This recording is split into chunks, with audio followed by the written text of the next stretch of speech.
This one's for Charlie.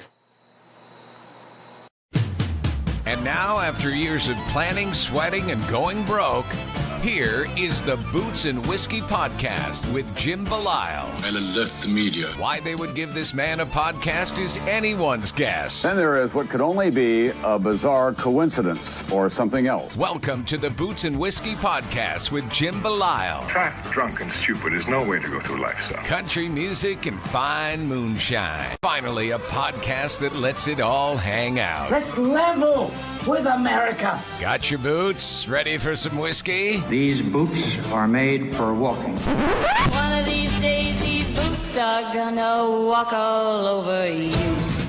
And now, the Boots and Whiskey Podcast with Jim Belisle.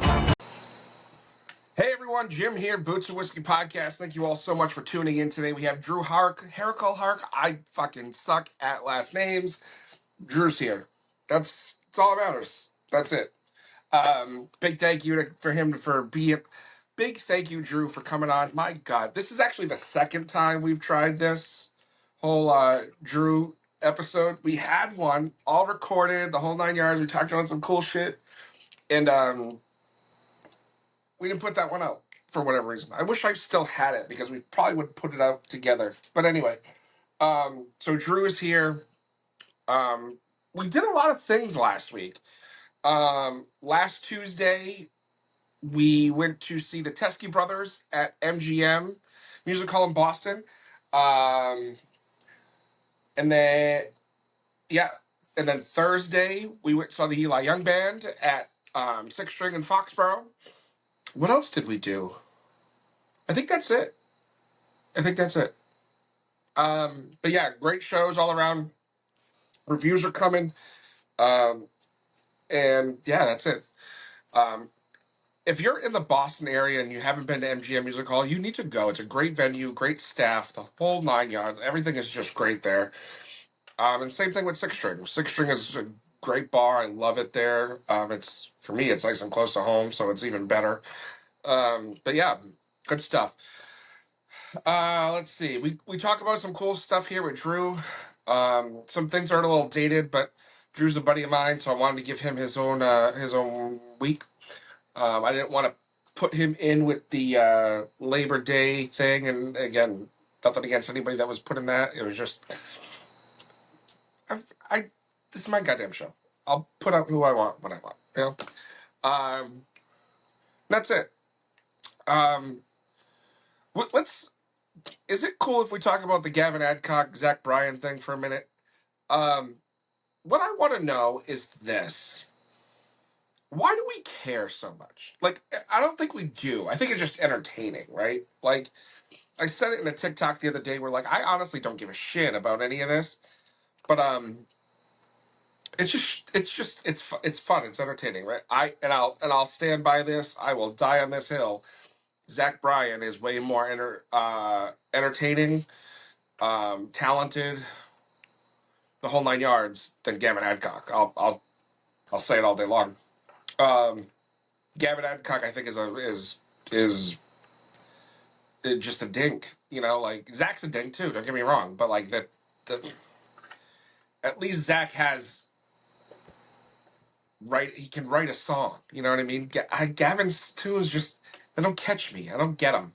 I don't know. Like, we're gonna see him at Country Calling, I think. I don't know. And I think I'm going to see him just to say I did. Yeah, that's really it with that. I'm going to tell you full throttle. I personally haven't publicly said anything about last week's murder of Charlie Kirk. This episode is dedicated to him and his family. And I have some things to say about it at the end of this episode. So honestly, if you don't want to hear them, whatever, when the conversation between Drew and I is over, I will not be offended or upset if you stop listening then.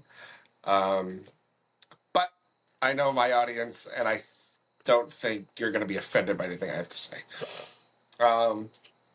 With that being said, Drew Harakal. I've always called him. Forget it. It doesn't matter. Drew Harakal. Liz, I'm sorry. It's here. Enjoy the episode, guys. Cheers.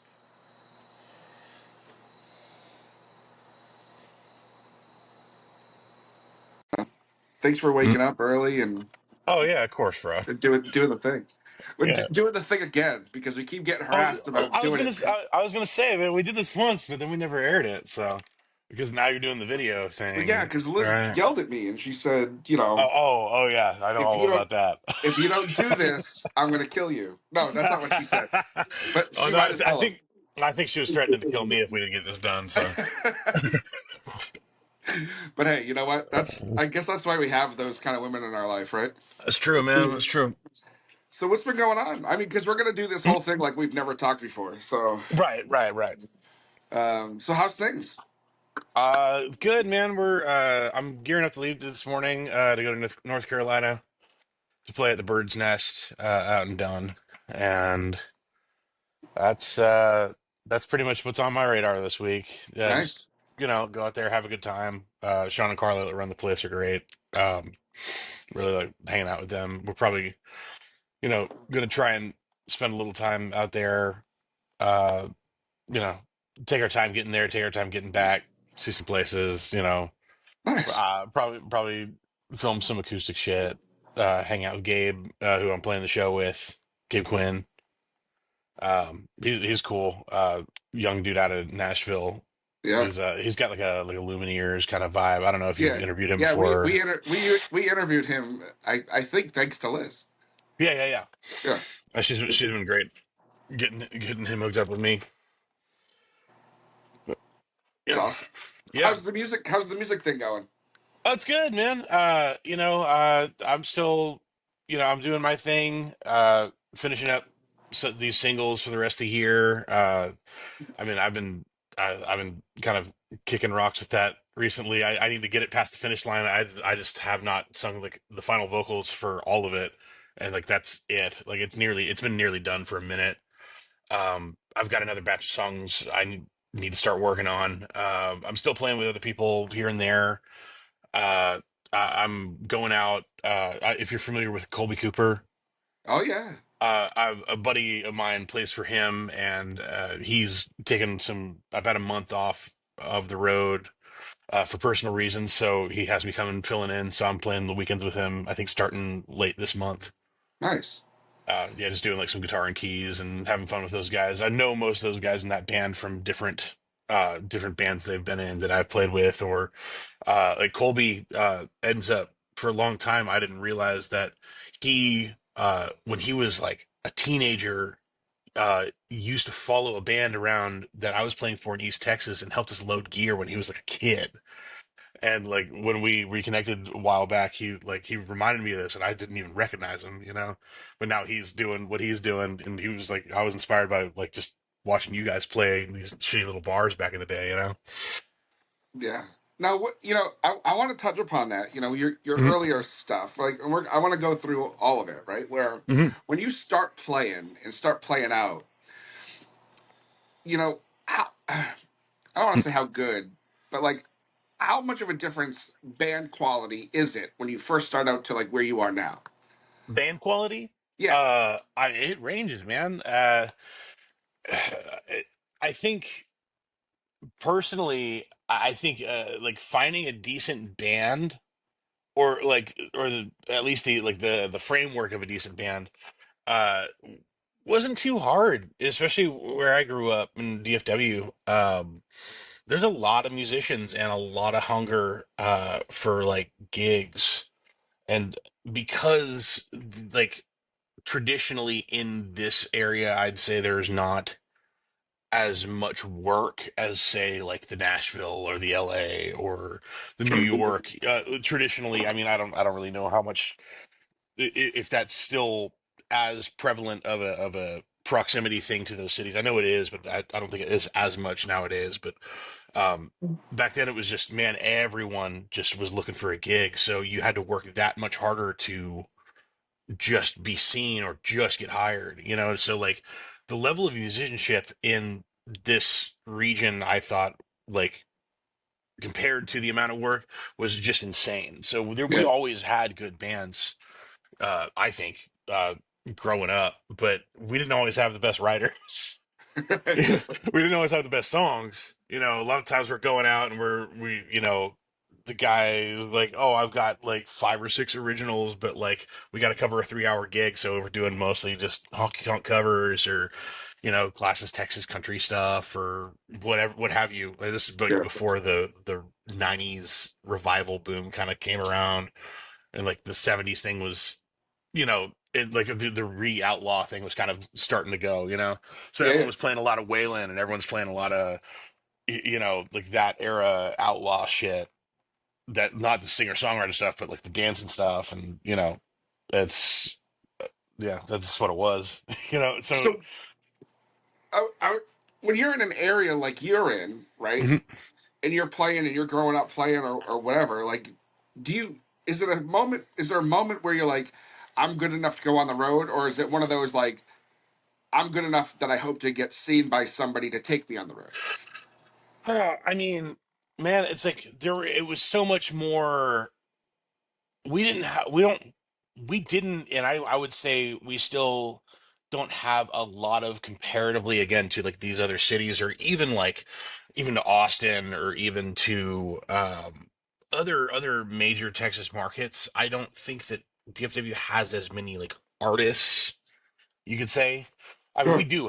do have plenty, and we do have a lot of great writers, but as far as like touring artists go, um not it's not, we don't have the biggest abundance. So most of like that work that I'm talking about, especially in my early years, it's like, songwriters trying to get their feet under them, trying to build a band, or it's a lot of just like working bands.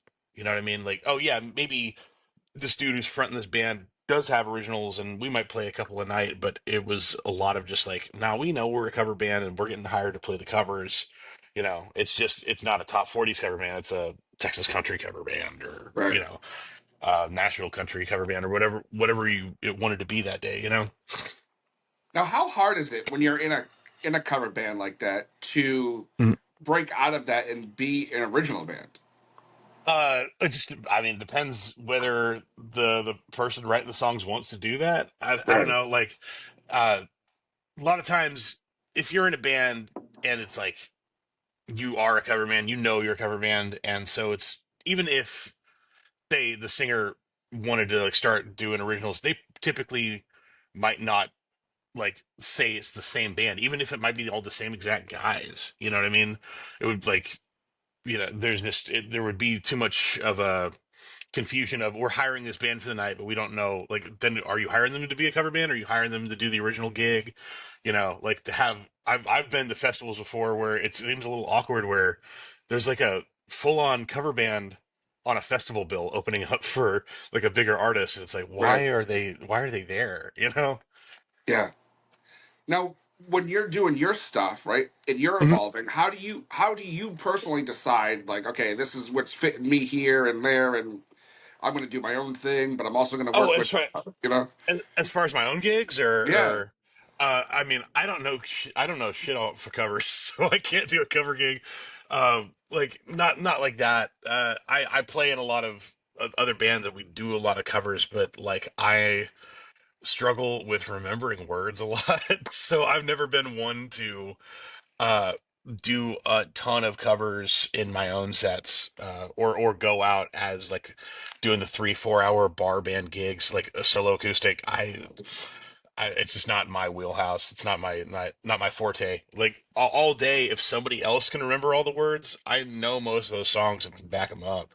And I do that plenty. But like, I'd have to be reading off my cell phone for at least 2 hours of the night. You know what I mean? Yeah. Yeah. Yeah. Now, how is that? Why is that? Why? I don't know. I The way I think I personally just interpret music, or learn to interpret music as a child, or growing up, like learning how to play like piano classically, even, it's like, and that might be a thing, is like, because I was classically trained, uh so much of it is not like it can be and is sometimes internalized, but not in the sense of like you're still reading sheet music in front of you. You know what I Right. mean? It's like you're just constantly just reading, and like even if you have the thing memorized, you can reference that. Or if you have it memorized and you have it off, it's like it's so exacting of a thing, and you spend so long just working sometimes on just one piece of material. Even if that piece is like 15 minutes long, it's still just like that that immediate regurgitation thing versus having to remember, say I'm doing a 3 hour gig, I probably need to know 5 hours of music and then like this random cover that I know somebody's going to ask me for that day. But because it was so instrumental and so just down pat, like based off of the sheet music growing up, I think like my interpretation of like vocals sometimes in my head is more of an as an instrument than as poetry, I guess. Sure. So like Yeah. I can remember the melody all day, but the exact words or the exact phrasing sometimes eludes me, and like I know I'll be singing along with stuff in my head and hear it and I'll be like, oh, that's not how I remember it going. Yeah. It'll be the exact same sentiment, but like Right. like would versus could and shit like that. Yeah. Yeah. Yeah. I know the last time we talked a lot about your training and your upbringing when Yeah. it came to playing keys and stuff. Now, correct me if I'm wrong, because I Mhm. probably am, because I'm a moron. But how different is it to do play traditional piano work to like I don't want to say country tunes, but country tunes like Oh, it's style. Yeah. yeah, I mean, it's definitely, classical music can be rigid and it can be, I mean, it can be very expression, like it can give a lot of expression, but like a lot of times the the structure you need to uh develop it to that point is quite rigid yeah, in the sense of like, you need to learn to play exact things to be able to interpret them, say like with a little more feel. But I mean, that's the same with I think all instruments really, and all music to a degree. It's just traditionally, like you say you're listening to Bach, that's like what pop music from the 1600s, if you really right, think about it. right, So it's really it was just of the time, its style, and it's just like that was so very much like we're not swinging the beat, we're not uh it's just very stylized, and country music is just like the modern version of stylized like pop. In a sense, it's not pop music, but it's popular. right, right, It's like not like they had country music back then. you know right, right. or unless So unless like the country was like Austria, like right, right.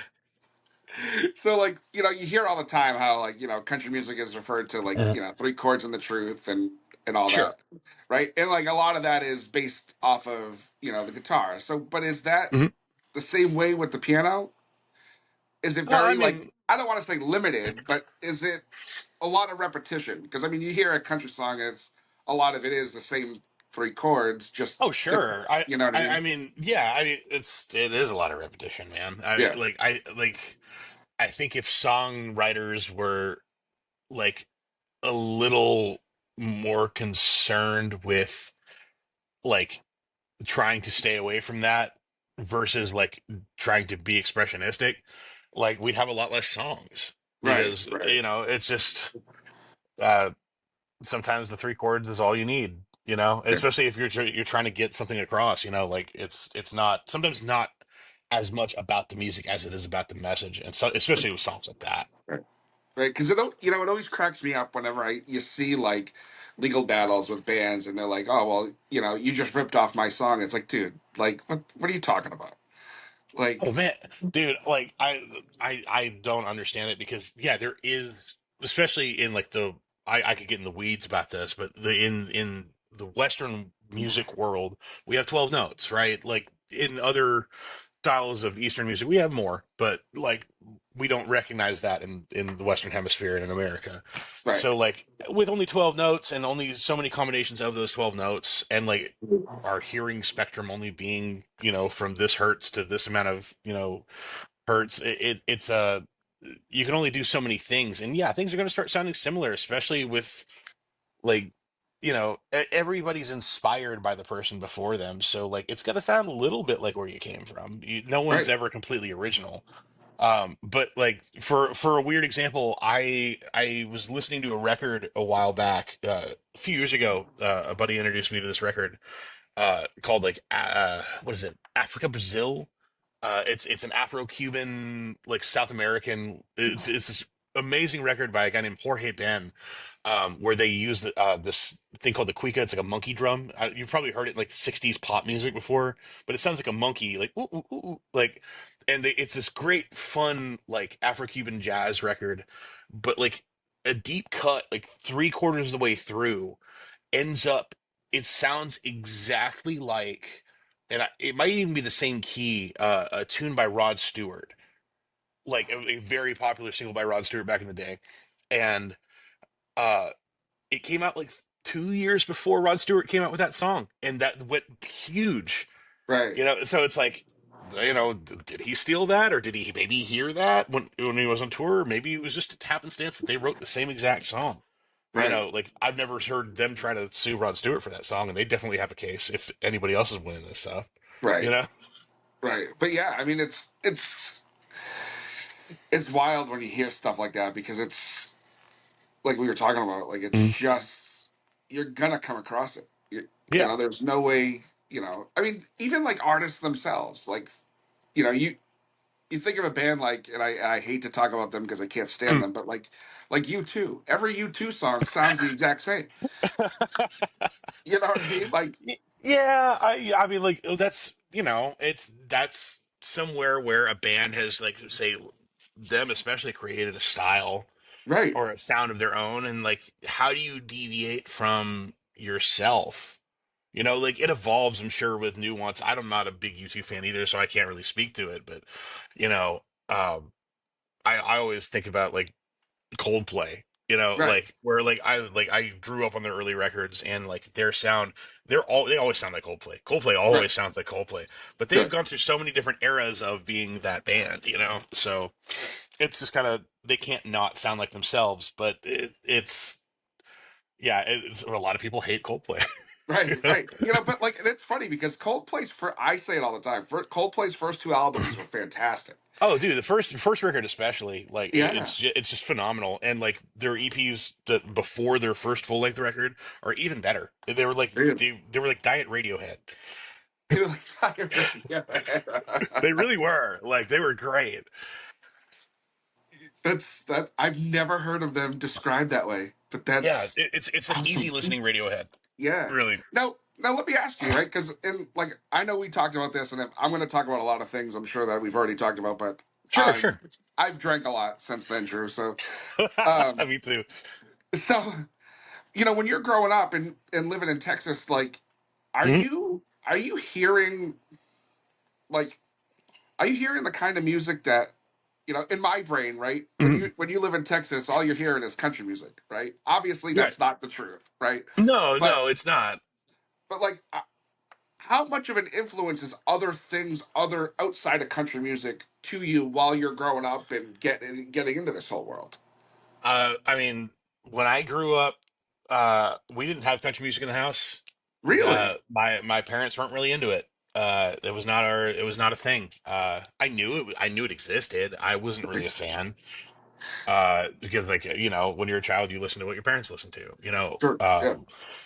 Yeah. Mom listened to like Motown and Stevie Wonder, and then also like Nirvana and like stuff like that, and and especially like Frank Sinatra, like Christmas records, and like Michael Bublé and stuff like that. We always had like that kind of holiday music on, like the crooner stuff. She really loved Yeah. too, and like Dad listened to Sheryl Crow and Sarah McLachlan and Indigo Girls, like a lot of like chick rock, like '90s chick rock. Funny enough, and then like he was also like his favorite band was like Pink Floyd, and so we Yeah. listened to like Dark Side of the Moon all the time. Like he was always on stereo.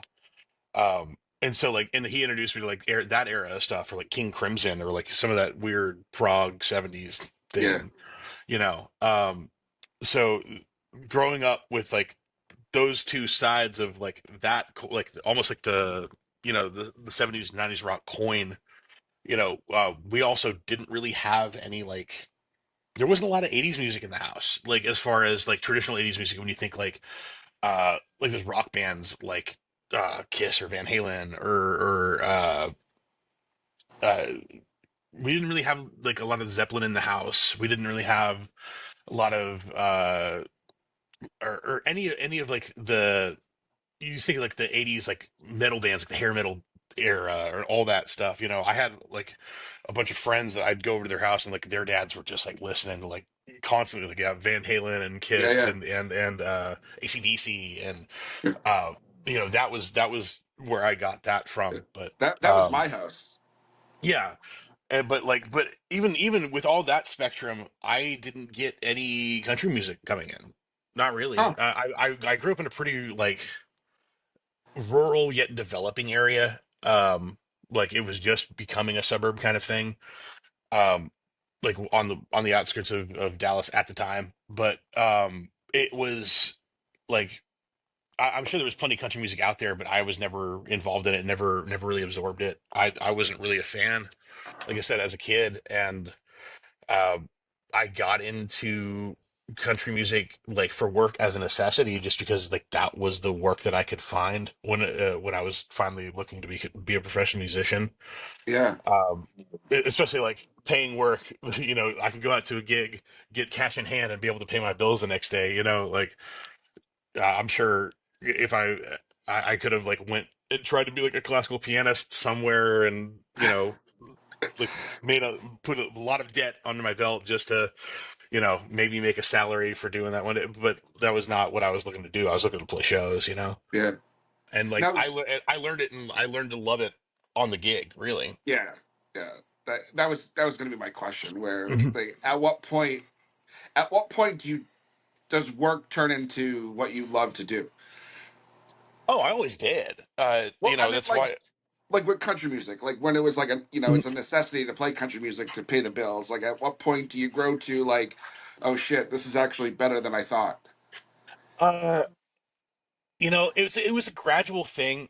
I think I always try to, and I hope I don't bury myself saying this, but I always try to find something that I like with anything that I'm doing performance wise. Like, Sure. I might not have liked country music, but I would find the things that I liked in, say, like the artist music that I was playing for at the time, especially Yeah. younger, before I kind of broadened my horizons a little bit when it came to country music. So it was like, oh, it's country, but I'd focus on like the rock aspect. You know what I mean? Like I'd try to lean into that a little more, or just, but like in general, like anytime I play with any artist or like I do a recording session, I try to find, even if it's like a minuscule thing, I try to find the one thing that I like about it, and like really just try to embrace that. Yeah. I think my eyes opened up a lot more when it came to the country as a whole. But like I remember the first time like identifying like, oh, I like this. I was playing bass in a honky tonk cover band, or it was mostly cover band, but um I mean, we would be doing like 1100 Springs covers, and like Waylon covers and whatnot. I was playing bass for a guy named Mo Robson, who's a Dallas staple kind of dude, and we were a honky tonk band. It wasn't like we're doing all styles of country music. We're not doing outlaw country. We were doing, if you couldn't dance to it, we wouldn't play it. That it was Yeah. just two-stepping music, man. And like we were getting hired to be the band that everyone's dancing to that night at any bar that we were at. We played 8 airs probably once a week for a long time. Uh, but that was the first time I remember being like, oh man, I can get down with like honky tonk. I was like, man, I really, really like this style of country. And it's like it's great to see bands like Silverado, the Moon Pies back, Yeah. you know. Like the Moon Pies. But like that's why I have a special place in my heart for that band, because like that was that was me in my early 20s, like between like 19 and 22, like playing in bands or playing in bars I probably shouldn't have been let into, drinking at them too, but and then but like just like that was the style of music that really made me fall in love with country. You know. Yeah. Now, when you're starting off and playing these shows and stuff, and you're seeing, the Texas country scene kind of, I don't want to say develop, but do its Well, thing. yeah, it definitely grew from when I started. Right. Like Yeah. who do you remember seeing certain people in those earlier years, and now they're like, I don't want to say untouchable, but like Mhm. bigger than you would have expected, or Oh, I mean, like there's the plenty the of industry would have people. expected. Yeah, totally. I mean, like, I remember, and I was pretty. I didn't know a lot about like the overall Texas country scene, especially when I first started. I didn't even know it was a thing, and it was a smaller thing than it is now. But like, I remember like playing gigs. This is probably like 2011, something like that, and I think um one of the biggest artists I think at that time was probably Josh Abbott band. Yeah. Like in my view that like I had seen, like I remember we were opening up, like I was playing a gig opening up for Josh, and it was one of the first gigs I played for this dude, and there was probably like 3,000 people at this outdoor barbecue thing, and I remember thinking, man, like I didn't even know this, that was like a scale that this was reaching at all, because previously I'd been playing a lot of like private party kind of gigs or gigs at ATV parks. I played a lot of gigs at ATV parks between like the age of like 19 and 22. And I don't know why this the artists I was finding out in East Texas, it was just like mud bogs, they called them. And just like, there was just whoever was at this ATV park that weekend for whatever they were doing. So, it would be like 50 people, sometimes a couple hundred, but it being on this scale of just like I remember thinking at the time and talking to people, and that was when Josh, I think right before Josh had signed like with a label and went national, because I remember I think they were on Letterman that year or the next year or something. I can't remember, but that was back when he had first really popped off, um and like for him at the time to be like the precipice of my view, and then like seeing all these other bands that have like just gone and like shot above him and done other things, and I didn't know about like at the time about like the Pat Greens or like the Robert O'Keens or like the guys where like he came from, Right. but and like to what scale they were even doing back then or before or after. But just like to watch other bands, like I remember meeting Will Green when it was just him and his dog touring out of his pickup truck, just doing songwriter gigs, or and that was like probably the first couple of years he got started, or I remember when Flatland Cavalry signed their first deal with booking and management. Like I was there in the green room with them, hanging out because they were opening up a show that I was playing for another guy. And like to see where they're at, and then like even in that Nashville scale, I mean, they're going to the ACMs and they're going, the CMAs or whatever the hell they're called. I don't know, Yeah. but like they're doing really well. They're on red carpets. They're movie premieres. Those guys have gone from 0 to fucking 60. Yeah. Um, I there's a lot of guys I've seen. I mean, shit. One of my first gigs I ever played after moving back to Texas, because I lived in Boston for a couple years going to college. When I moved back to Texas, one of the first gigs I played was I was playing for an artist that was opening up for Whiskey Myers in Tyler, and this is probably one of the first couple of years Whiskey Myers was really doing something. Like they were playing college towns, you know what I mean? Yeah. Pulling a couple hundred people a night. And like I remember it was one of the first times I seen a guitar boat. Yeah, like where all the guitars are lined up with the LEDs on the inside. And I was like, Yeah. man, I just want to play for a band that has one of those. I thought that was the coolest thing. But like to see where they've gone since is you know, I mean, they're I might be a little bit personal bias, but like I think they're like the next Leonard Skinner. Yeah. Yeah. I mean, like Whiskey is they're fantastic. they're incredible. Like the show's Yeah. incredible, the music's great, and like yeah, it's just if they can get to a wide enough audience and create like some some more iconic records. I mean, they've already got a couple, but like. they could be like this worldwide Yeah. Southern rock. They could be the next Leonard Skinner. Yeah. I mean, Leonard Skinner is not Leonard Skinner anymore, so somebody needs to be, right? Right. So you see all these guys, right? So, I'm gonna put your feet to the fire, and I'm gonna make you talk Yeah, about it, whether you want to or not. But like, sure. who are some of the big guns you've played with? I mean, I know the answer, but for Yeah, people yeah. that I mean, well, I'll mention before. Like, I played with Flatland for a while. I've done records for Whiskey Myers. I used to play for Cody Jinks for about 7 years. I've done records with Third Eye Blind before. I'm trying to think what big ones people would know. I don't know. I've dipped my toes in with a lot of bands. I've made a lot of friends over the years and like done a lot of fun records with a lot of people. Sometimes records, sometimes just playing with them live. For yeah, there was probably like a stretch of like 3 years where every year I would go sit in on Christmas time with Shane Smith and the Saints for their Christmas shows, just because we're boys and they were just had nothing better to do. They would just call me because they'd be in town, and I'd be like, all right, let's go. We go play the Granada Theater and pack it out and have a great time. But this is pre Yellowstone. They've ascended since then. yeah. It's funny. It's funny you talk the way you talk about whiskey is the way I talk about Shane because Yeah, I have no bones about it. Like Shane is my favorite, right? dude, And they're great. They're great, man. yeah, and I say it all the time. They need like one, maybe even two, like solid start to finish albums that are like incredible, and they're gonna be untouchable, I could see it. Yeah, untouchable.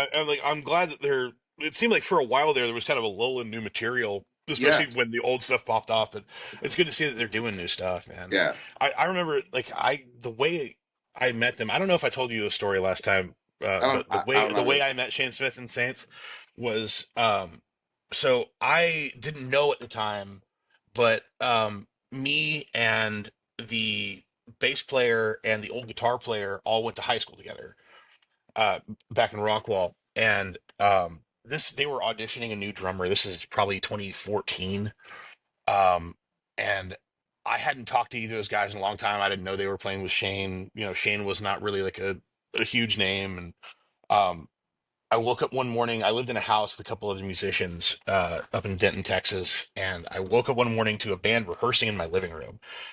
And I was just like, okay, whatever. That's not uncommon. Whatever. And I walk out and I see it's like my buddy Tim and Chase, and they were playing with Shane. And Shane was auditioning a drummer in my living room. And then we ended up just like talking. They ended up having me sit in with them at their gig that night in town. It was the Nice, first, it's like I met them that day, played with them that night, and like we've been friends ever since. nice. Yeah. Yeah. I I probably shouldn't tell these stories out loud, but like there was there was a night last November where Hmm. Shane and the boys were in town, and Hmm.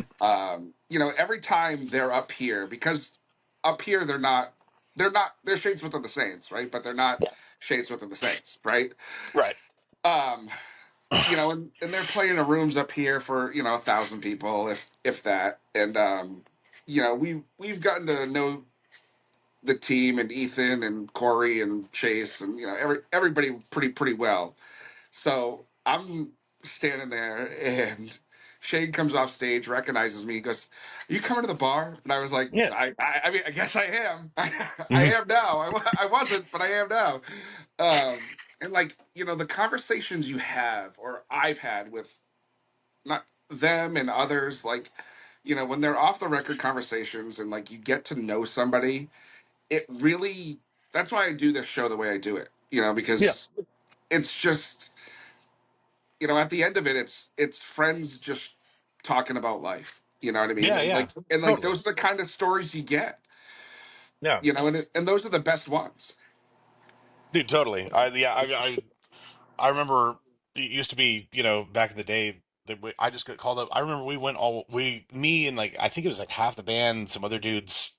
I can't remember who all was there. We all just like got together one day and just went and saw Super Troopers 2 when it premiered because we all just loved the first movie. You know what I mean? It's Yeah, like just normal dude shit, yeah.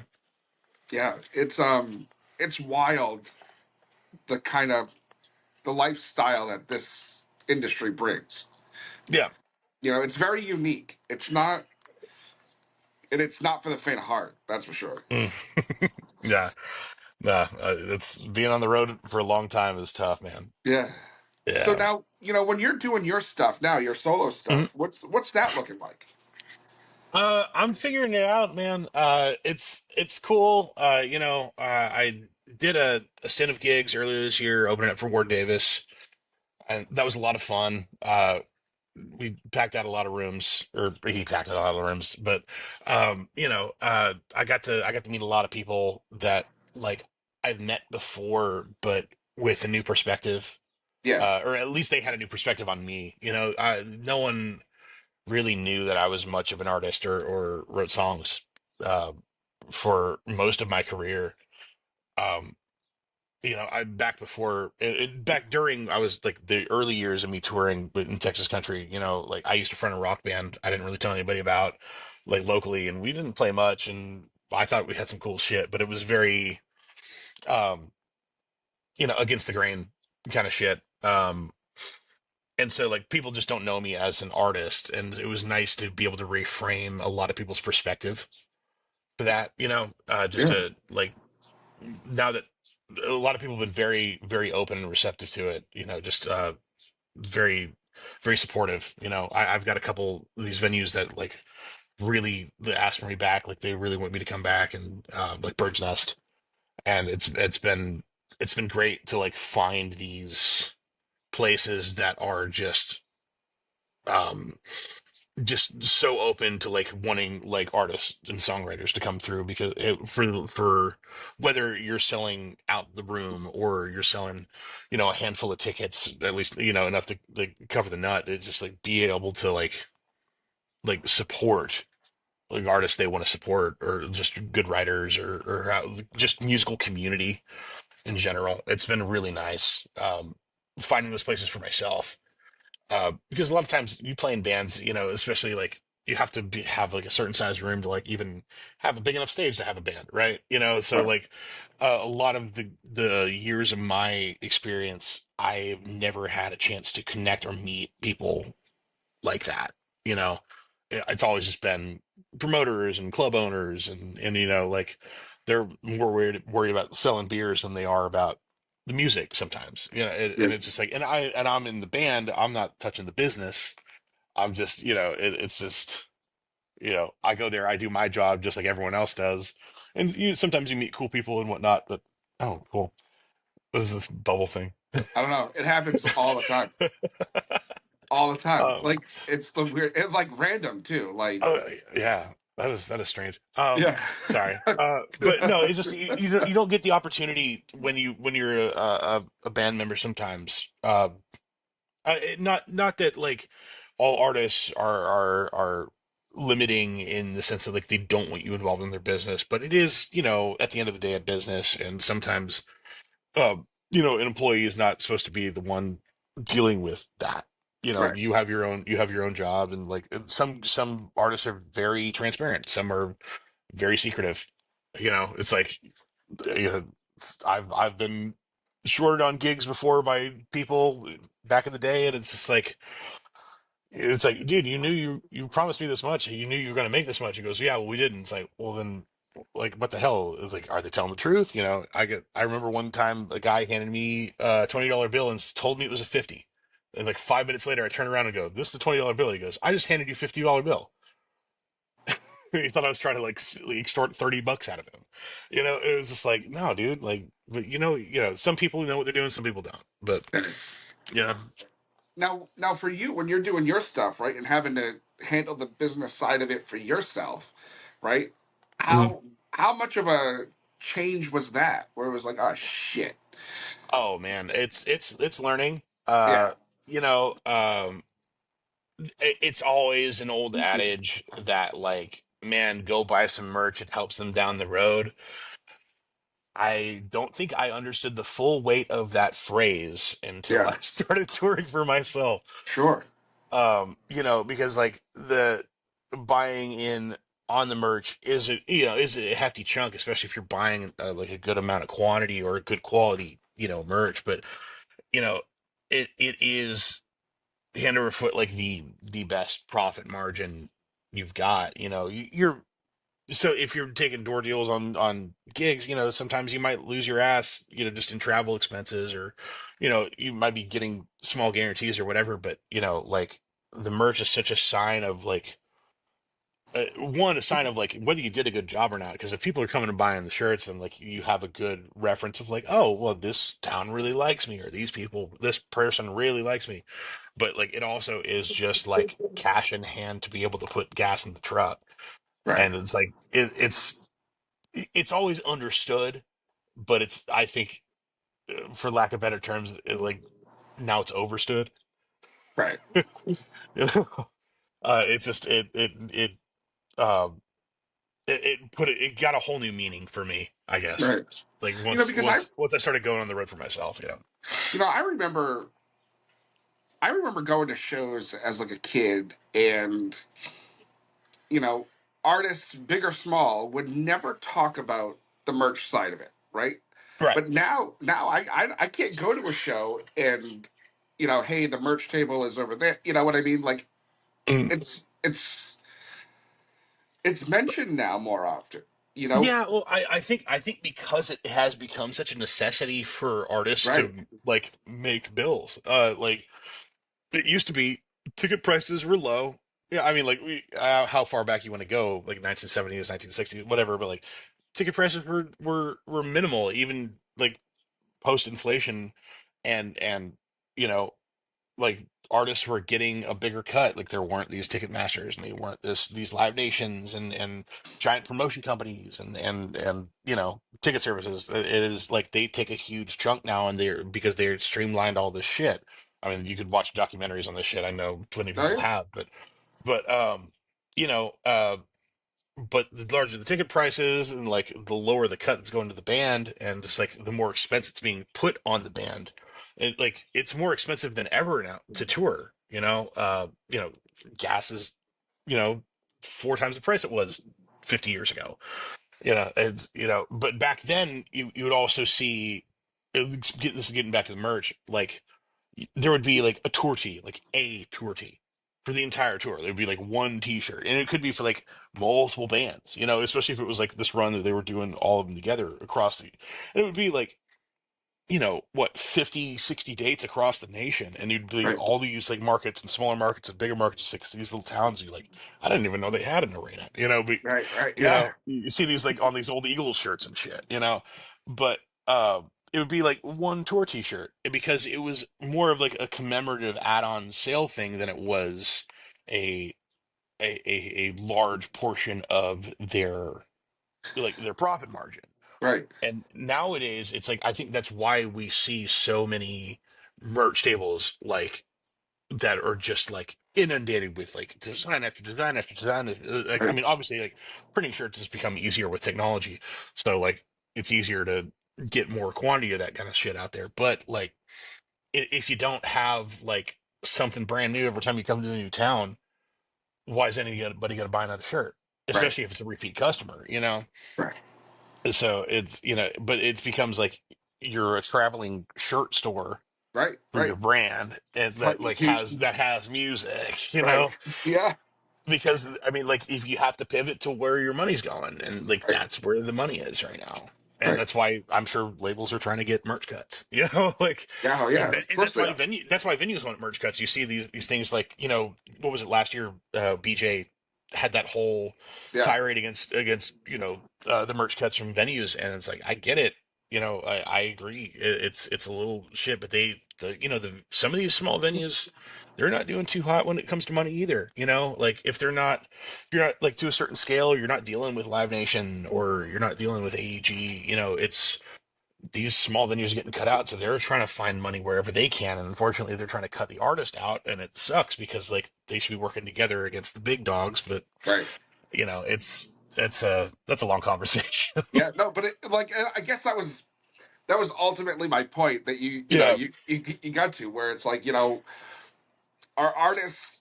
I feel like artists are more comfortable where, when somebody speaks out against it, they're like, yeah, well then, then we can tell you to go fuck yourself too.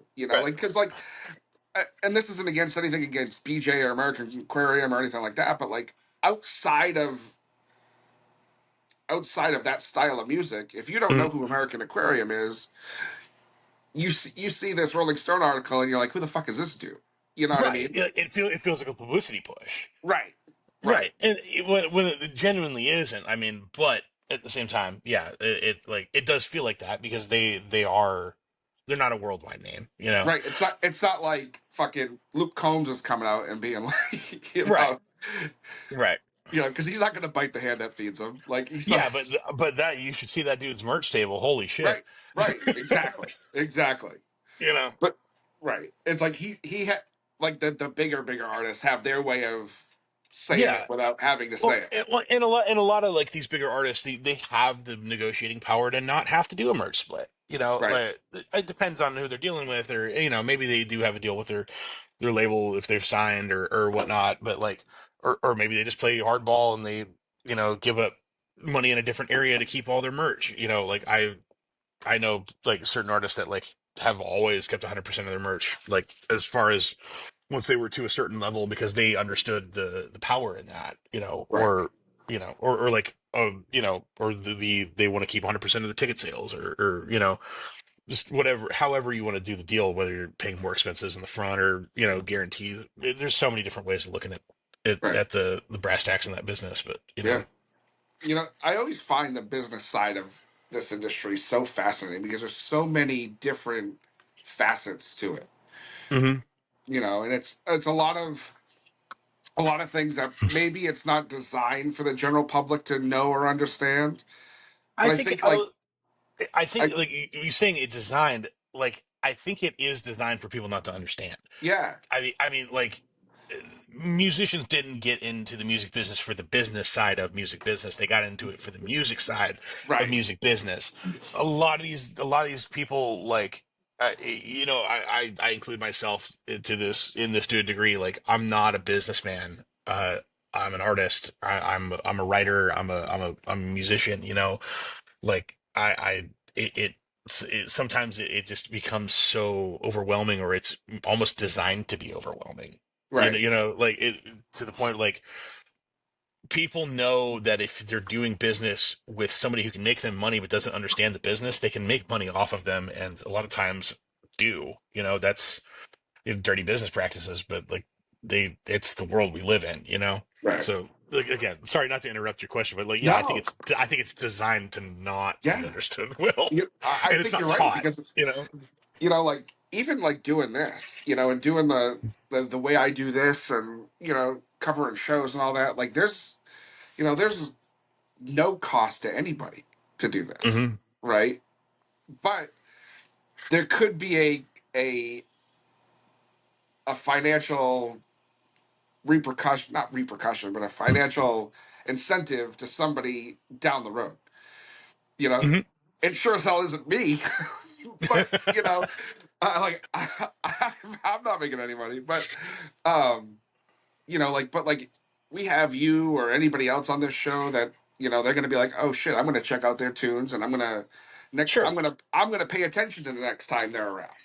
And Right. that Right. Right. that that to me is money in the bank. You know what I Yeah, mean? Like, dude. I mean, free promotion is free promotion, man. A lot right, of times you got to pay for that. Like right, that's why. I mean, hell, even merch again. Merch is promotion, man. Like, yeah, I can't tell you how many times I've given away a shirt, like for me or for other people, just because it's like, man, if somebody sees them wearing that shirt and that's a cool shirt, they're like, hey, where'd you get that shirt? And then they hear the whole story about how cool the show was, and they're gonna come next time. right, Like that's what it's all about. It's it's just like wearing your favorite football player's jersey, man. Like right. a lot of it's like I'm showing support for the local franchise or whatever. A lot of people get weird about like, oh, you got a dude's name on your shirt. Like, what does he own you? And it's like it's weird, but but it's because you love the team, you love the band, you love and it's to help spread awareness. It's Yeah, it's pink ribbons. for breast cancer awareness. It's Yeah. all the same. Yeah, it's always funny because like my cousin, he's big into like what I would call nerdy shit, right? Like Yeah. the Renaissance fairs and all that stuff, Okay. right? Yeah. I got you. So like I bust his balls. There's a big one up here every year, and I bust his balls, and he brought me to it last year, right? Mhm. And I'm like, you guys like dress up like you know it's medieval times. And he's Yeah. like, Yeah. he goes, yeah, but every time you go to a Sox game or whatever, he's like, do you wear a Red Sox jersey? And I was like, yeah. He goes, it's the same thing. And I'm like, Yeah. I It don't know, really is. I It don't really know. is. It is right, but like, Yeah. I don't know. Well, I you're can, also you're I also not pretending to be the player of the jersey you're wearing, though. right, right, right. Like I can still go to the supermarket in my Red Sox jersey. Nobody's gonna look at me like I'm a weirdo. Hmm. Yeah. Yeah, that's um, true. I mean, maybe after yesterday's news they might, but anyway, Oh man. God. So yeah. So you're doing your thing, you're going on tour, you're doing all the stuff. Now what are you playing keys? Are you playing guitar? Are you playing bass? What are you doing? I like the solo show is mostly guitar, some keys. I think I'd be cheapening the experience a little bit. Well, according to some people that are close to me, people know me for playing piano, like Yeah. just like traditionally, because even before they know me as a writer and whatnot, they've seen me on stage playing keys, like and sometimes playing guitar, but primarily keys most of my life. And um, there I have such a connection with that instrument that uh sometimes I don't always see because I'm not looking in a mirror, but people have identified that like I a lot of my expression is tied with that instrument, and Right. so it'd be weird for me not to play it at least part of the time, even though most of these songs that I've written, or nearly all the songs that I've written on guitar, because I find the keyboard a bit limiting of an instrument when I'm writing, and I think it's just because of my upbringing and being classically trained. Um, so sometimes I just don't think it translates well on keys. So like a good portion of the set is on guitar. I think it sounds better that way. They're Yeah. more guitar centric songs. But no, I bring the keyboard out too. And Nice. recently it's been like to do almost like a couple covers of just like, oh, this is like stuff that I like, or I like I have played like throughout the years, maybe with other artists. Like I remember the last run I went on, I was trying to play a different cover every night, at least one different one. And that rotating spot, I ended up throwing in different songs that I played, uh, backing up other artists. Um, that they like either they were known for playing that cover like locally, or it was just a cover that I did with them that like really meant something to me that I really liked. So like I was like throwing in like uh Tom Petty's Southern accents, uh or I'm trying to remember. I did some Vince Gill songs because I have a local tribute band called Mint Still. I don't know if I've told you about this before. No. I'm part of a tribute band locally with a bunch of other like great touring musicians that we just kind of in our free time. It's all Vince Gill, and we're called Mint Still. It's a kosher tribute. We have like a pickle theme. And we got the matching outfits and everything. That's Uh, awesome. and Vince was on Chris Shiflett's podcast the other day, and they asked him about us.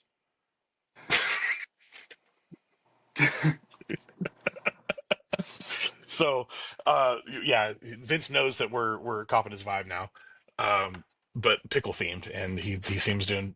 He didn't seem like he hated it, which I think is like the most biggest endorsement we could have gotten. You know what I mean? Yeah. Yeah. But but because of that, I ended up playing some Vince Gill covers, uh, in that rotation slot, because I've learned so many of those songs over the years. I'm trying to think. I attempted Whitney Houston one night. I still think it's a great song. I don't know if I did it justice, but what was it? I just want to dance with somebody. I think Yeah. it's. I think as a ballad, I think it's a great song. It You is. know, It like really, it really is. everyone thinks about like the cheesy '80s dance party. Yeah, It's like slow it down, man. Like it's a sad song. I just yeah, want to dance with somebody. Like, come on, you know. And yeah, I'm all about doing the slow sad shit. yeah, So yeah. yeah. I'm with you. I have a T-shirt that says "Make country music sad again," There you uh, go. because like for me, like I don't know if we talked about this last time, but like Mm. when I was growing up, to bring it back, right? Yeah. Country music was not a thing in my house. Like I live in the Mm. Northeast. Like you Right. know what I mean? Like nobody listened to country. Not nobody, but the majority of people didn't listen to country music. And Yeah. I mean, you for it know, being as blue collar as it is, like, yeah, a lot of that was probably what Springsteen yeah, and yeah, yeah, especially up here, yeah. right? And so like growing up, my parents never got into it, and my dad. I'll never forget the first country album I can ever remember coming into our house was Garth's double live album, the first one. Okay. And it wasn't a big deal. Like, you know what I mean? Mhm. It was Garth Brooks. Everybody knew who Garth Brooks was. It wasn't like Sure, sure. it wasn't like dad brought in, Hank Williams' greatest hits. Sure. Uh but like but I just never gravitated to it. Even then, my Mhm. dad's side of the family loved that traditional country music, and I think being a kid, it's Like like you you get, traditional like you mean like Hank Williams Sr. or like yeah, yeah, okay. Like the a lot of that, a 1940s, lot go to of, Leahy. Yeah. yeah, a lot of. When I say traditional, like I mean like the old stuff, where it's Mhm. whether it was Waylon and Willie and Johnny Paycheck and Okay. uh, Yeah, even up to the '70s stuff. That's cool. yeah, Okay, cool, yeah. yeah, yeah, a lot of that, a lot of Loretta Lynn and Mhm. Dolly to an extent, all Yeah. the greats, right? Sure, sure. Looking back, all the greats, and I remember, and I'm sure my mother doesn't listen to these, which I don't blame her, but like Mhm. she used to call it "shoot the fucking dog" music, because like it sounded like that. It was like just Oh, because the okay, yeah, I get right, you. right. Yeah. And but No, like now it's like those songs are iconic and classic, and they're simple, but they're simple in that way of like bring you to your knees simple, sure. you know and it's like I wish now as an adult that like those family members like that are now gone I could have had conversations with about it, Sure. you know but it's life, I guess, right? Yeah, dude. Yeah, there's a lot of things I'm sure I could learn off people that are gone Yeah, about a lot of things that happened before us, but you yeah, know. yeah. So you got singles coming out the rest of the year. Yeah, I don't have a schedule yet. I'm like I said, finishing up the vocals on them. But I've got yeah, I should be dropping it periodically throughout the rest of the year. Nice. I'd say every couple months, probably another one. So that's Mhm. good. That's good. I Thanks, can't man. wait. I love the shit you do. And maybe Thanks, it's dude. because Liz threatens me, but I really Oh, it's not just because Liz threatens me, but I love your sound. I love what you're doing. thanks, man.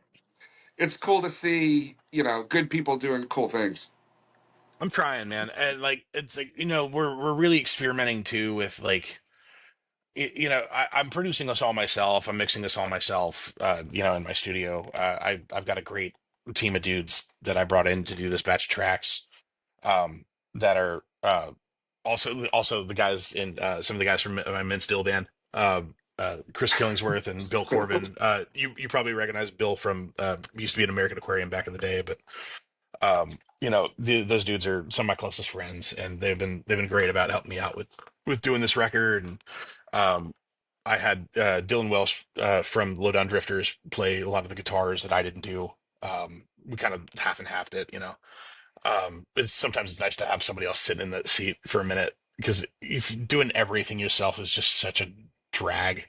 You know, Yeah. like I play music because I like to be collaborative, and so it's so weird for me to sit in the front seat versus like be the guy in the passenger seat or the back seat, like I have been most of my life. You know, because like I want that back and forth. I want that thing. You know. But even past the music, like we've been really trying to experiment with just like involving the audience a little more with you know, I've been given I did a raffle for the like a free private show on the last single, and the response is so great that we're talking about maybe doing one for every single for the rest of the year, Nice. about like giving away more private shows, because people, there was obviously really like a groundswell of attention and incentive of just like, you know, like I have a lot of people in my corner and a lot of people that are fans that I didn't realize, because you know a lot of times you can be a passive fan, you know, and it's just like, oh, I like this music. Even with my friends, like they don't know that I listen to their records a lot because I just listen to the records. I don't tell them I Right. listen to the records, you know. Right. Right. But when we did something like that, and it was just like doing the pre-save thing just to get in the raffle for the private party, we had people coming out of the woodwork. Those numbers jumped up so much faster than I expected, and it was just because, you know, I do have people that enjoy the music. They just, a lot of us enjoy things passively, you know what I mean? So like to try to keep involving uh my friends and my fans, and like really try to like do this again, because like I want to go find these people that are so like enamored with what I'm doing. You know what I mean? Yeah. Like you know, you could get more pre-saves and, you know, like get more entries in the raffle. You have more likely to win, and the person that's more likely to win is probably the person that like really wants that private show. And like, and if they really want that private show, I want to bring it to them. Right. You know what I mean? Because like I want to meet the fan, like these big fans of what I'm doing, and like figure out why they like me so much. Sure. Because like, you know, because I hate myself. But no. No, I get it. But I get no, it. but no, it's more just like why they like the music so much, so I can, not that I can cater to them, but I can figure out why, who I am as an artist, and what's working, you know, and really be able to embrace the positives and like create like a feedback loop in that sense, you know. Yeah. Really find these people. Yeah. I think that's Yeah. great the way you do that. You know, I love that. We're experimenting with it. Like I said, the first trial went great. So like we're probably gonna keep trying it for the rest of the year and see how it goes. You know. Yeah.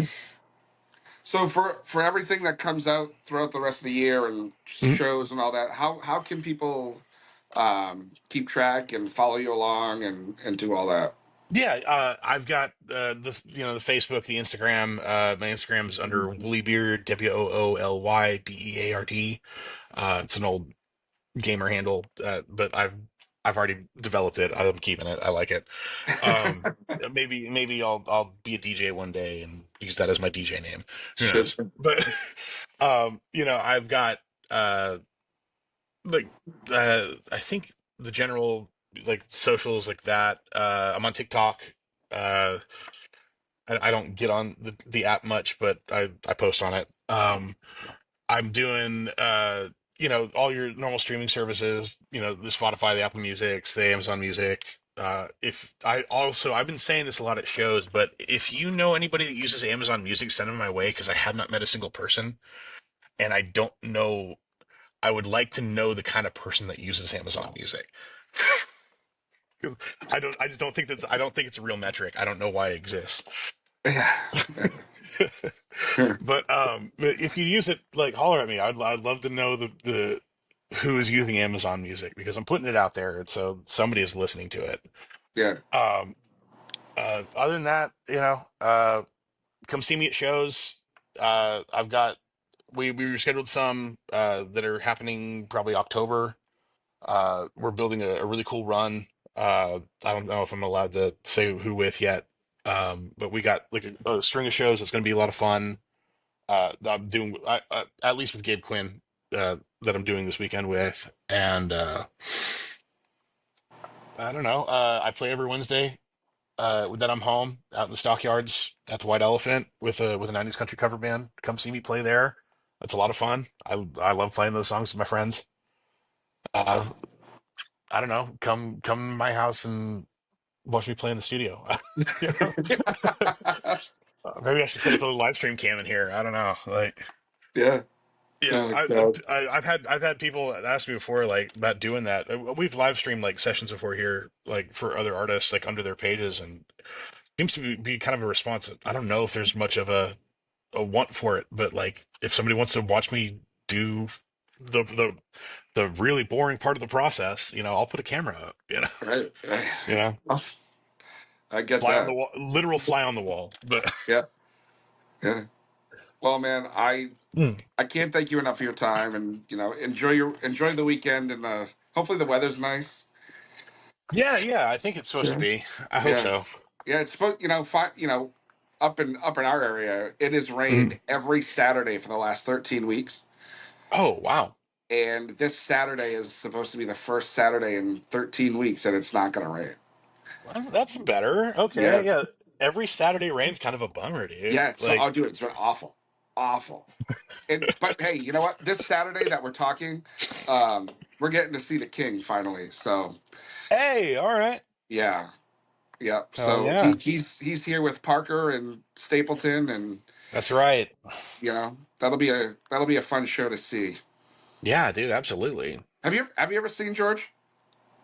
Yeah, I saw him in Vegas a couple years ago when he had the Vegas residencies. Yeah. Yeah. I was up there for NFR playing, and we got some tickets, and it was what an experience. Like Yeah. from what I understand, I think the show is a little different, like or the Vegas shows were in the sense that Yeah. like, um, does he do like the band in the round? You'll have to I let me I know. I don't think so in this setting. I really don't. Okay. Yeah, But I find it hard to believe unless it's like they put the stage in the center of the arena and they put everyone yeah. around it, you know. But like it was really I really loved that concept of like he had like four vocal mics on each like one on each Yeah. corner and he was able to like cater to eat everybody in the crowd and the band like I loved that the band was able to like look at each other and communicate. It's Right. such a fresh way of looking at a stage Yeah. plot, you know? Like, I know I'm not going to see George Strait to see like a big fucking production. I know he's not going to run around the stage for an hour and a half and Well, anything I like mean, dude, that. But he played probably 2.5 hours. really, I would say like all said and done. Maybe a little under, but like it was still longer than I expected. I thought he was going to do 75, maybe 90, and like he just yeah, kept going and going and going and going. Like everyone got the song they wanted to hear, you know? yeah. As far as I'm concerned, it's probably going to be the first and last time I get to see him. So, Oh yeah, I mean, how many more opportunities you're really going to get, you know? right, right, right. So I'll take it. I'll take it. I'm Hell excited, yeah, and I'm not. yeah, man. I promised myself I'm not going to get too drunk beforehand. So, Oh, you can't, man. Yeah, you got to well, remember it. yeah, exactly. Exactly. So, Drew, well, thanks, man, and don't be a stranger. We'll be in touch, and Yeah, man. you know, I'm sure Liz will yell at us at some point. So, Oh yeah, yeah. We'll catch up, man. Don't worry about so it. all right, I'll talk to you soon. Cheers, man. Later. See ya. All right. Well, there you have it, everybody. Our conversation with Drew. Drew, thank you so much for being here. It means the absolute world to us that you took the time. And Liz, thank you so much for setting everything up and making it possible. So I'm not gonna lie to you. This is the second time I've recorded this because I started talking about Charlie Kirk and I don't want to get all conspiracy theory, but the app shut down. Um, so I'll say this: my heart goes out to his wife and his children. As a father myself, I can't even imagine. Right? I can't even imagine. Um, with that being said, we don't live in a country where we harm each other for our thoughts and our opinions. What Charlie was doing was he was giving a voice to everybody. Right, wrong, indifferent, whether you agree, whether you disagree, it doesn't fucking matter. Somebody took a life because of what they didn't like. They didn't like what he had to say, or didn't like what he was doing. You don't fucking do that. You don't do that here. That's for goddamn sure. That shit. That shit happens in other places, not here. You can have civil discord. You can talk to each other. You don't have to be so fucking loud about your opinions on either side of the aisle, to be totally honest. It's disgusting. It's absolutely disgusting. That's what this is all about. This is about us harming each other for differences of opinion. No. No thank you. No thank you. Was I a Charlie Kirk fan? You goddamn right I was. Did I agree with everything Charlie said? No. And like I had to tell my fucking 10-year-old, you don't always have to agree with somebody all of the time and still respect them. That's the point of this. Charlie was doing probably one of the most American things you could probably do. Bringing differences, different ideas, different thoughts, different opinions to a table and saying, let's have a conversation about it. And pretty fucking civilly, too.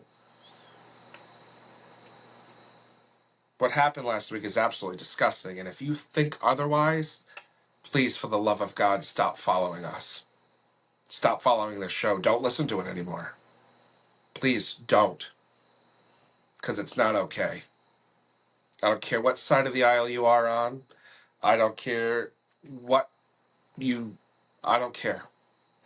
I don't care what color you are. I don't care what religion you are. I don't care what kind of fucking delusions you have.